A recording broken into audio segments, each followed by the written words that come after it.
Bonjour chers amis éditeurs, voici la chronique de Juristes pour l'enfance et le droit dans tout ça, présentée aujourd'hui par Mathieu Le Tourneur. Nous sommes aujourd'hui, lundi 9 mars, à l'ONU pour participer au dialogue interactif avec la rapporteure spéciale sur la vente d'enfants.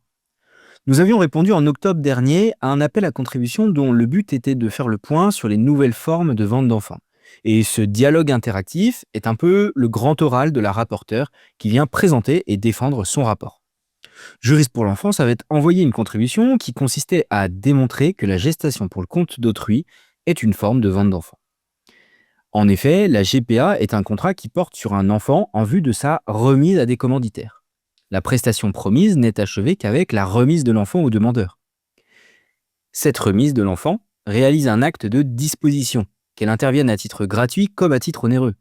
En effet, celui qui donne ou qui vend un enfant exerce sur lui l'un des attributs du droit de propriété, en l'occurrence l'abusus, prérogative par excellence du propriétaire et de lui seul.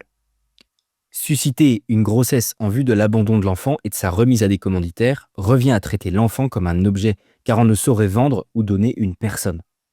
La GPA constitue donc une nouvelle forme de vente d'enfants, d'autant plus insidieuse qu'elle se cache derrière de belles photos, des intentions qui se présentent comme généreuses, alors qu'il s'agit de l'égoïsme d'adultes qui acceptent de priver un enfant de sa filiation et de l'exposer à la violence de la séparation avec sa mère dès la naissance pour réaliser leurs propres désirs.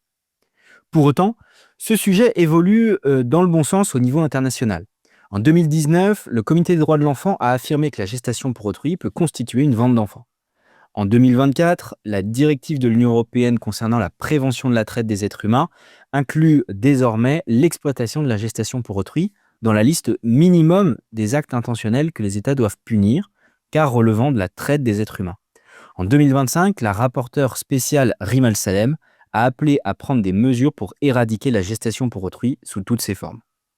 Malgré tout cela, et malgré d'autres contributions envoyées par d'autres ONG visant à qualifier la GPA de vente d'enfants, le rapport de la rapporteuse spéciale n'envisage même pas la gestation pour autrui.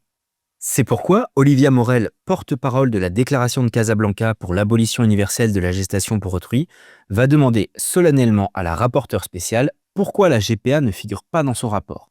Elle va aussi demander à ce que le mandat de 6 ans du futur rapporteur spécial sur la vente d'enfants, qui débute bientôt, traite spécifiquement de la gestation pour autrui afin de qualifier la GPA pour ce qu'elle est dans l'immense majorité des cas, une vente d'enfants.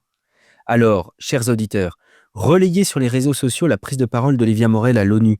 Soutenez la cause de l'abolition de la gestation pour autrui afin que cesse cette forme de vente d'enfants. À la semaine prochaine!